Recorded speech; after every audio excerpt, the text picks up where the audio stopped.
Welcome to the Futurum Tech Podcast, the interview series. I'm Daniel Newman, your host today, principal analyst and founding partner at Futurum Research. And I'm very excited about this interview that I'm going to have today. It sets up a series of conversations that we will be having here on the Futurum Tech Podcast interview series, where we're going to talk to different industry executives, advisors within SAP across more than 10 industries, as the company is focusing on furthering its intelligent enterprise story, talking about the work the company is doing to bring and modernize different industries across the globe. In this episode, Tom Madonna will be joining me. Tom, good afternoon. Welcome to the Futurum Tech Podcast. How are you doing today? I appreciate it. I'm doing well. Thank you. I guess everybody now knows it's the afternoon. These are recorded shows, so you may be listening to this in the morning, noon, or night. But hey, we are in the middle of a pandemic. We are all used to consuming content on demand. We have no idea when it was created and if it was even created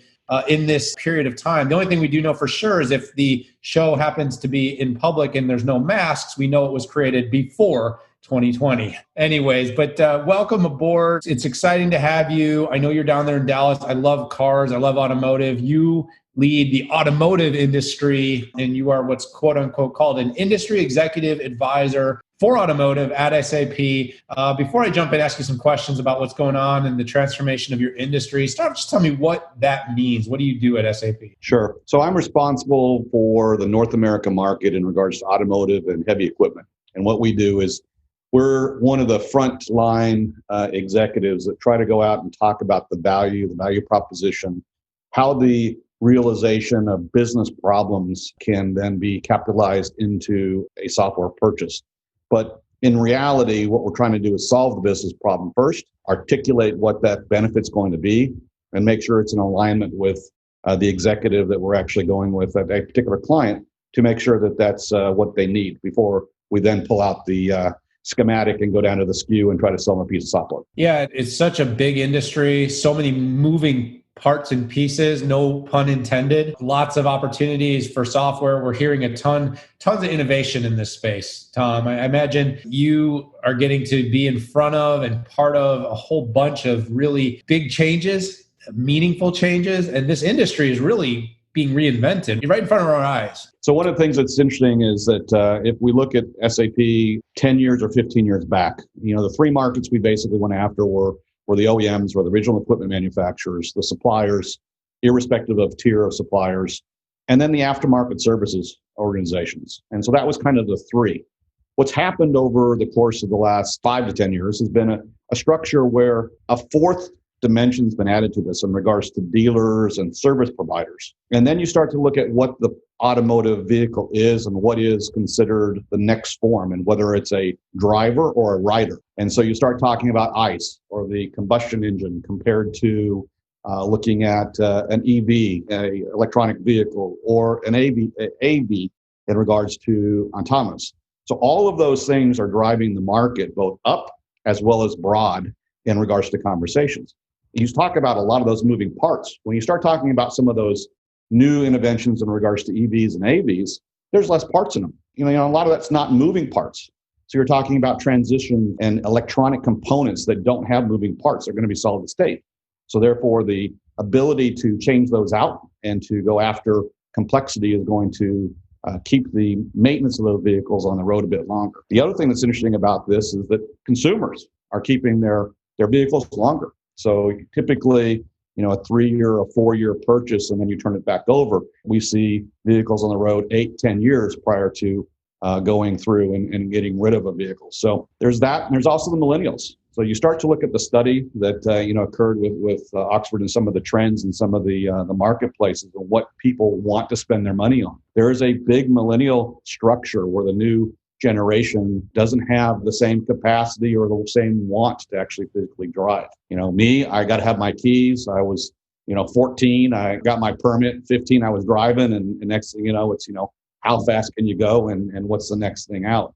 A lot of what we're seeing right now with the new drivers, they don't want that. They just want the opportunity of the Uber relationship. I'm an old millennial. I'm born in 1981. To date myself. And I love cars. I love driving. I love anything. I like horsepower. I'm very traditional. But just a few years later, my oldest daughter, who's 19 or almost 19, she wanted to drive. My almost 15-year-old daughter really doesn't have a whole lot of interest in it. It's just weird how that's sort of spanning down and the interest is waning as you get younger and younger and younger, and how the industry is going to be able to address that. I got a few questions for you. I'd love to dive in. Recently, SAP did a big Oxford economics study that was diving into really a more comprehensive view of what's going on across industries. And so I'll definitely want to give a chance for our audience to tie back to that. But you specifically handling the automotive side of things, I'm interested in how automotive companies are working to, from an OEM standpoint, from a supplier standpoint, starting to build their mobility services. Some of the things you talked about, how are they building these services and platforms in order to gain the insights from their products and about their customers? And this is going to be pivotal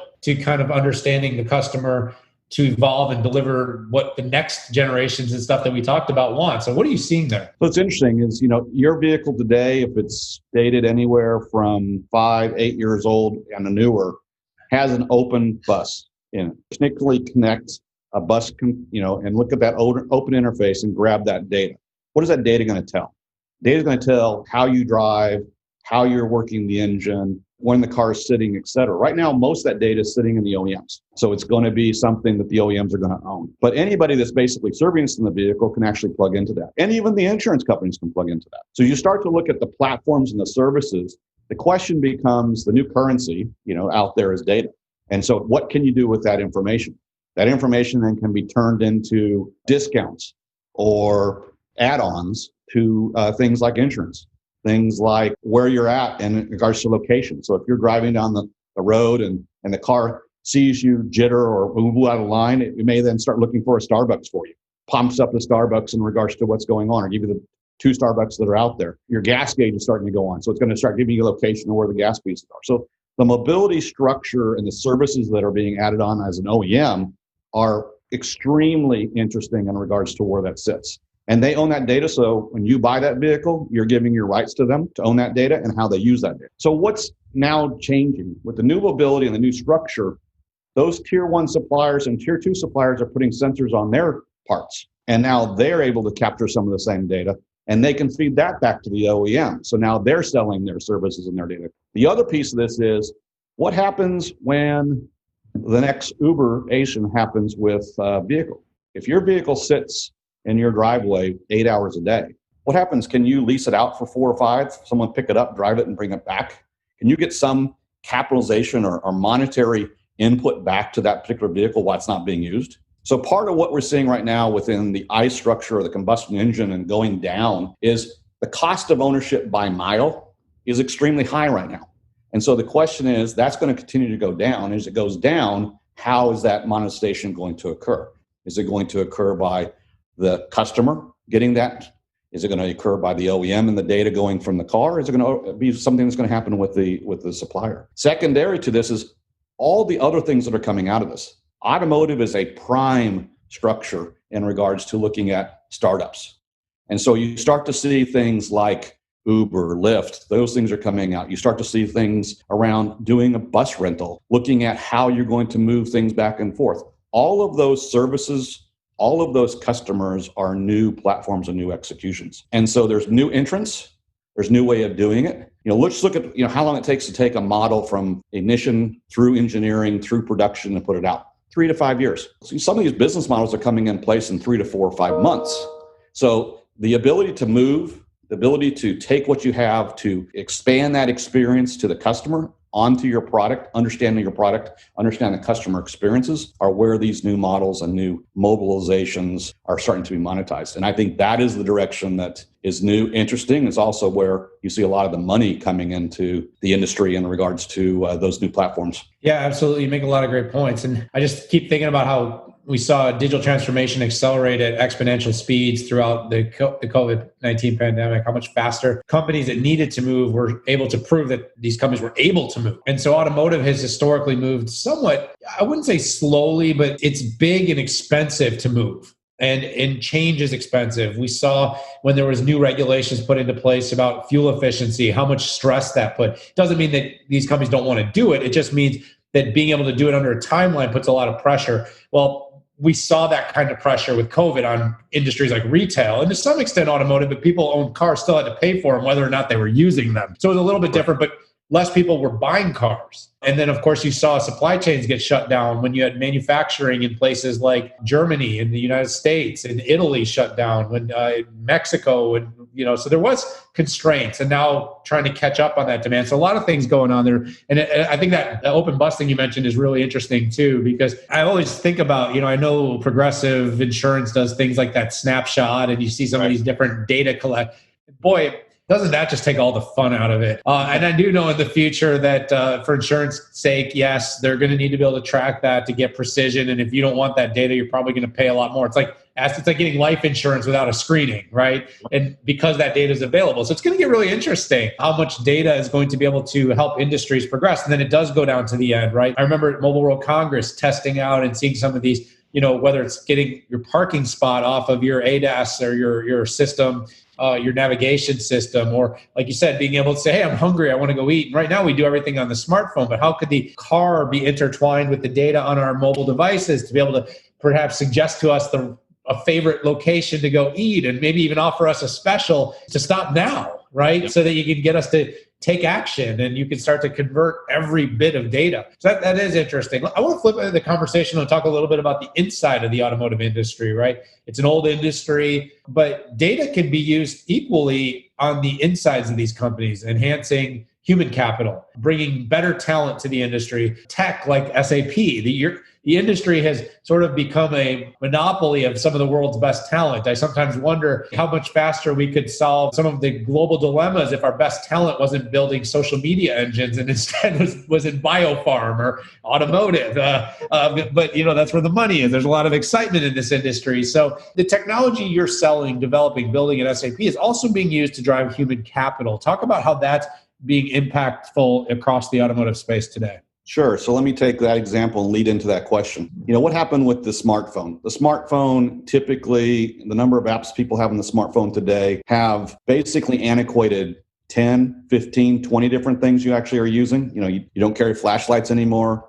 You don't have a watch anymore. You don't buy an alarm clock anymore. You don't have a compass anymore. Well, guess what? What happens if you no longer have a smartphone? What happens if your smartphone has got 4 wheels and actually operates for you based upon voice commands? So that takes technology to a different approach, a completely different level of educational skills and a process of technology of innovation. So you think of automotive, the old automotive, very capital intensive, very much hands making, building, et cetera, and the robotics that have gone in to basically replace human capital on that side. So the mindset change is actually changing in automotive across the board in 2 facets within what we call human experience management. You've heard the hire to retire. I've actually added a few too, where it's a hire, train, retain, as well as then retire. What do I mean by that? Well, one, you got to find the right person. You're going to spending thousands of dollars to basically go recruit someone. Second, you want to keep that person up on their skills. You want to keep that person, upskilled or reskilled, because it's going to be cheaper to basically do that than it is to go out and find someone new. You want to retrain them. So if you look at some of the studies out there right now, and Oxford's a prime example of that, an average person's career is somewhere between 3.6 years and 4 years. They rotate. Okay, so what happens when that doubles? My folks, your folks, most likely were 1 or 2 careers throughout their lifespan, as compared to nowadays, the kids are basically flipping jobs right and left. And then lastly, there's also a downward push, particularly within the COVID pandemic, where we've had 5 generations of people working.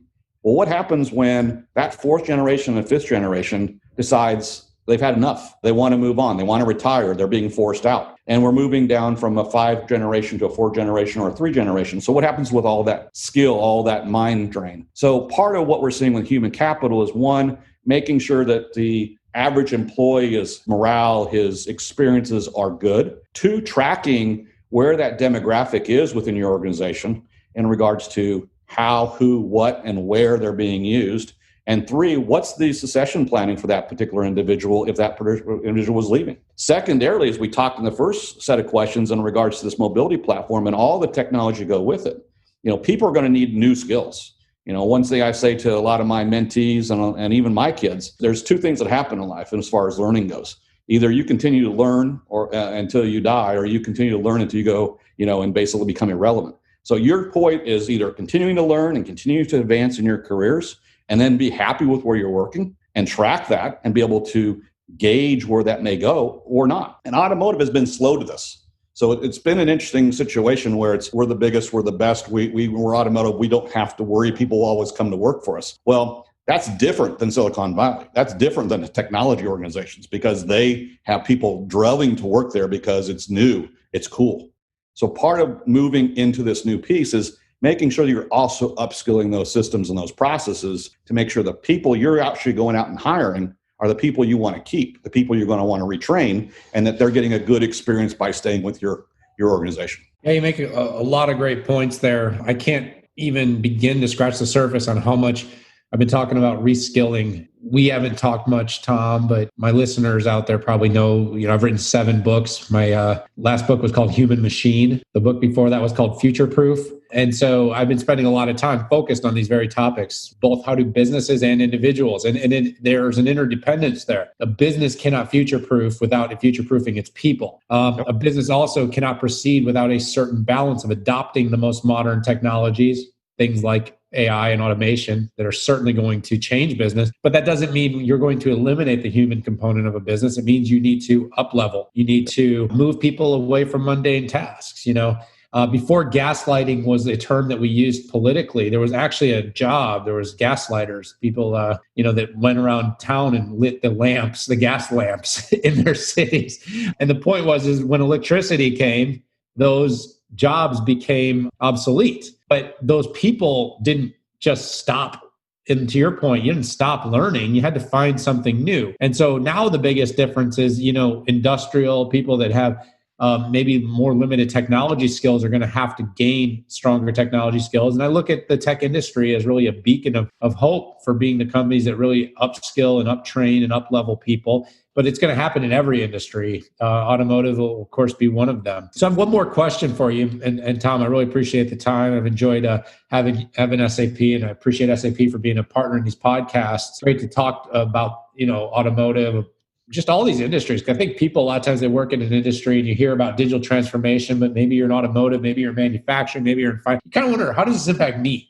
Because it's like digital transformation is such a buzzword, but every industry, everybody's lives, it sort of impacts uniquely. So let's bend on supply chain for a moment, though. Collaboration in the supply chain is certainly going to create and require more data. Therefore, it's going to need more integration. It's going to need more, information to be visible inside and externally. Supply chains have to work with a lot of, I still remember, EDI data systems and stuff that could get data from one company's ERP to another. Well, now it needs to be much more fluid. It needs to be much more comprehensive. It needs to be much more visible. Talk about kind of how that's being done. How is an industry as dependent on supply chain as automotive making that data usable by all parties in the supply chain to really create the efficiencies and productivity gains that tech should be enabling? So supply chains are no different than just the integration of multiple companies up and down the structure and being cooperative innovation and moving that data back and forth between them. Because in reality, if a sensor is sitting on a powertrain and that sensor basically indicates something that may have tens of thousands of interactions per second, and that can be collapsed down to a integration point that basically says XYZ needs to happen with maintenance, XYZ needs to happen with a long-term updates, or in X percentage of time, the predictive model is going to say that that's going to break down. That can be passed over to the OEM in a matter of seconds. The OEM can then take that, synthesize that, come up with their algorithm in regards to other impacted systems, and within a matter of seconds or minutes, prompt what happens with that particular piece, go to the dealership, worry about it in a week, worry about it in a month. That's the type of integration that's going to be there. Second piece of this is the ability to get into what I would call the make of one. So one thing the automotive industry has done throughout history is, and this goes back to Henry Ford, you can get it any color you want so long as it's in black. Well, the auto industry has basically produced all these vehicles, put them on dealerships, lots, and then basically said, okay, you come out and you pick what you want. What happens if you could basically detail out to the nth degree what you wanted to build, and then you sent that to the dealer and you actually got it back in a relatively easy period of time? That'd be great. My last vehicle, I won't say the brand, was basically ordered, and it took 9 months for me to get it. So the integration of the customer experience, the customer wants, through to the ability to configure, all the way ability to the actual manufacturing, back to the suppliers, would be fantastic if that needs to be there. Back to your point in regards to the gaslighters. One thing that's been interesting about it in regards to the evolution, and again, Industry 4.0 is part of this, it's the ability to take what needs to be done, the analytical vision of what needs to be done, as well as how it needs to be done on an exception basis, and then being able to look through and have somebody look at that, as compared to going through mundane set of transactions and doing it all the time. If you do that, you can put a bot on it, you can put an RPA on it, and off you go. So part of what we're seeing right now is not only the integration of the data, the analytics that go on with the data, but then up and down the supply chain and the impacts of that. And so as you start to see that, you start to see a faster way to market, you see a faster way to provide services, you see a faster way to monetize that execution. The study, again, goes back and it shows that. It shows at this point in time the shift. It shows the shift in manufacturing, reducing a ability to bring a new model to market in 12 to 18 months as compared to 3 to 5 years. It shows the integration of interoperability in regards to having 2 or 3 suppliers to actually help you bring that particular product to market. So you don't have to worry about a pandemic and getting parts, into the United States based upon where things sit, or having a tidal wave hit a plant and knock out a particular production line for X period of time. So all of those things give an ability to not only be agile, or as we're calling it, the corporate agility structure. It also gives the resilience of bouncing back, so that, let it be the financial crisis that occurred 12 years back, let it be the pandemic of this year, or what's next. What you start to see is the automakers in particular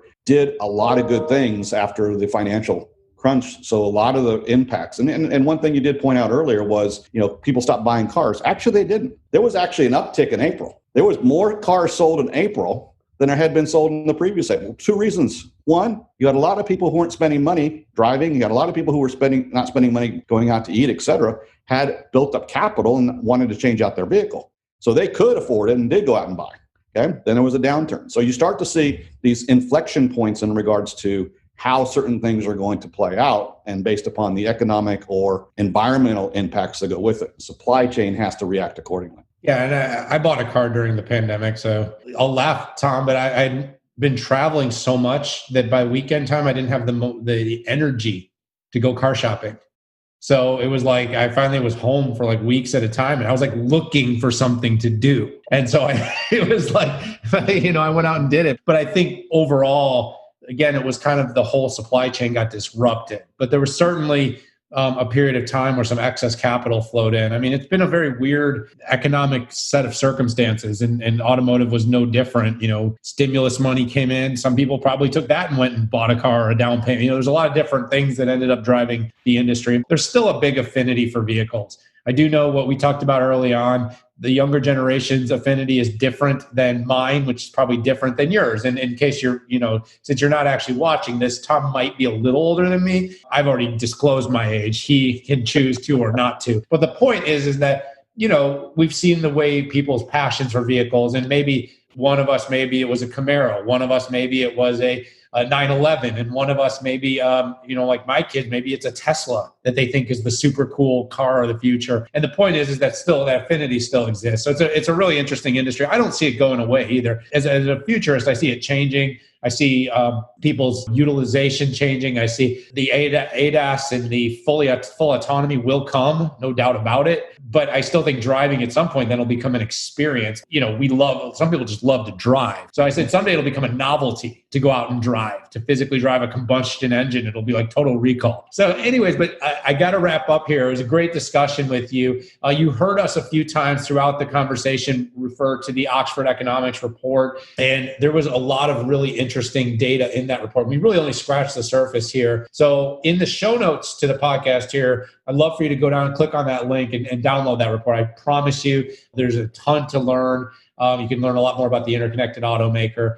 Tom, thank you. And thank you, SAP, for joining. Thank you. You have a good afternoon. Absolutely. For everyone out there, go ahead and hit that subscribe button. We love having you here on the Futurum Tech Podcast for all our regular shows and our interviews. And like I said, this is a series, so I'll be talking to executives from SAP across many different industries, similar conversations, but not really, because it'll be about completely different businesses.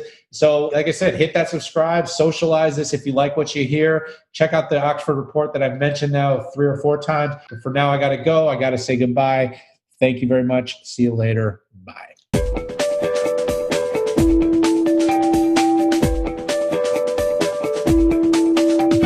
Thank you for joining us on this week's Futurum Tech Podcast, the interview series. Please be sure to subscribe to us on iTunes and stay with us each and every week as we bring more interviews and more shows from our weekly Futurum Tech Podcast.